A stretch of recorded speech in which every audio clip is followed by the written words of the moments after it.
Okay, this is our first video on inequalities. It will cover the basic terminology, the basic phrases of inequalities, and then we'll talk about solutions and the different ways to represent inequalities.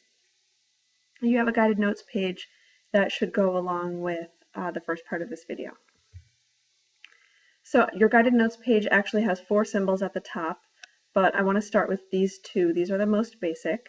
So they're not the first 2 on your guided notes sheet, so just be careful about where you're writing your notes. But this first symbol is the symbol for greater than.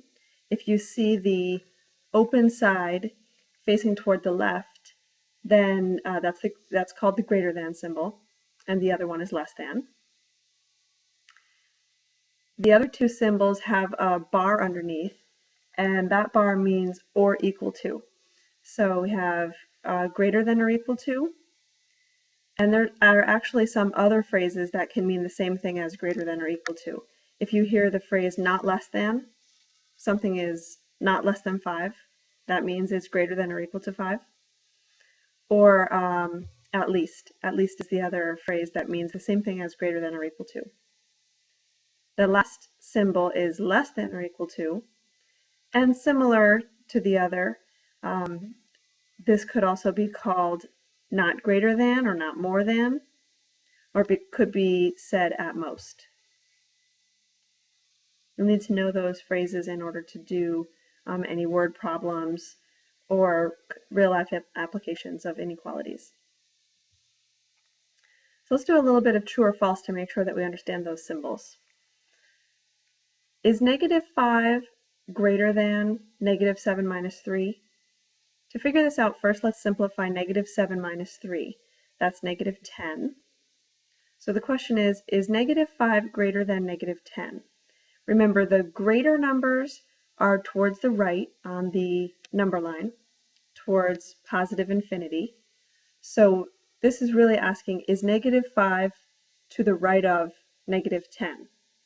And the answer is yes. So this is true. Try another one. First simplify the right-hand side. -3 plus 3 is 0.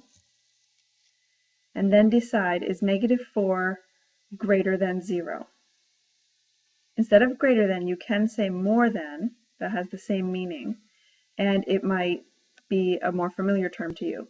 Is -4 more than 0? No, it's not. It's less than 0. So that's false. Try some others. Is 4 plus 5 greater than or equal to 9? 4 plus 5 is 9. So the question is 9 greater than or equal to 9? Yes, it is. It's equal to 9. So in order for a greater than or equal to be true, only one of those things has to be true. Either the greater than has to be true, or the equal has to be true. And in this case, the equal is true. One more. Simplify the right-hand side here. And it says 3 is less than or equal to 4. So remember, only one of those things has to be true. Either less than has to be true or equal has to be true. And in this case, less than is true. So we would say, yes, this is a true statement. Okay, the reason we talk about solutions is because it's going to help us when we get to graphing. But if we use variables in our inequalities, then there can be infinite solutions that would make any of these inequalities true. So take a few minutes and try to think of some numbers that would make these inequalities true. Then you can check those with me during class.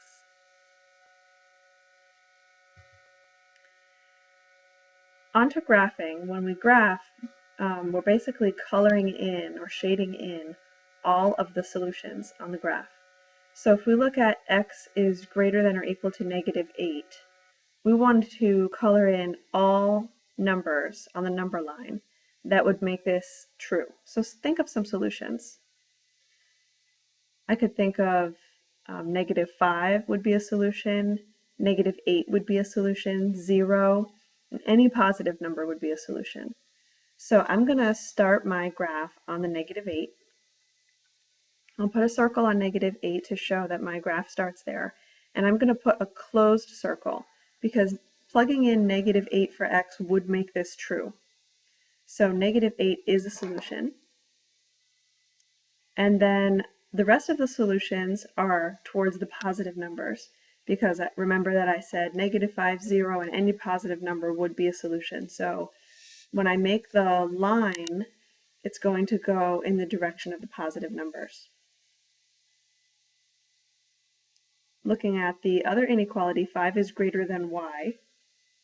This time I'm going to start on the 5. And if I plug in 5 where the y is, it would say 5 is greater than 5. That's not true. That's not a solution. So I'm going to use an open circle this time. And if I think about some numbers that would make this true, 5 is greater than 4, 5 is greater than 2, 5 is greater than 0, 5 is greater than any negative number. So those solutions are all to the left of this circle. So I'm going to shade in the area to the left. Another option, instead of making a graph, is to use something called interval notation. Sometimes it helps to look at the graph when you write the interval notation, so you have the graphs drawn in up above on your notes page. These are the same two examples. And when you do the interval notation, the first thing you do is write down the smallest solution. So the smallest solution for x is greater than or equal to -8 was -8 itself.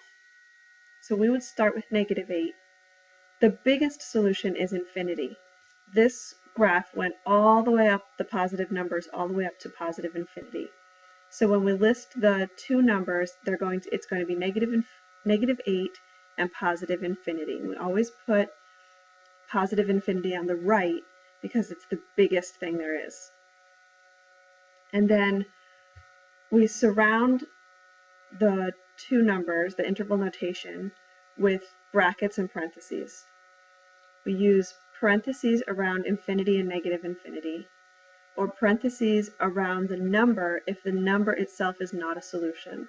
So if the symbol were either greater than or less than, we would have used parentheses. But since it was greater than or equal to, that means -8 is a solution, so we put a bracket around it. Let's look at 5 is greater than y. If you remember, this graph went towards the negative numbers. It went all the way down to negative infinity. That was the smallest solution. And the biggest solution, the circle on the graph, was over the 5. So here my two numbers are going to be negative infinity and 5. Since negative infinity is the smallest thing, we put it on the left. And remember, I said we always put parentheses around negative infinity. And we're using parentheses around the 5 here because the symbol does not say equal to, so it can't be equal to 5. 5 itself is not a solution. So look carefully here. We have when you use infinity on your interval notation, it's to the right. When you use negative infinity, it's to the left. Always put parentheses around infinity or negative infinity. Put parenthesis on the number if the symbol is not equal to, if the circle is open on your graph. Put bracket around the number if the symbol is equal to, if it's a closed circle on your graph. The last way to represent inequalities is through words. When you use words, you're describing the solutions. So here, the solutions, the things that we colored in on the graph, were all the real numbers that were greater than or equal to -8. So you're just writing out the words for that symbol. Here, 5 is greater than all the solutions. And another way to say that is all the solutions are less than 5. So we would say all real numbers less than 5.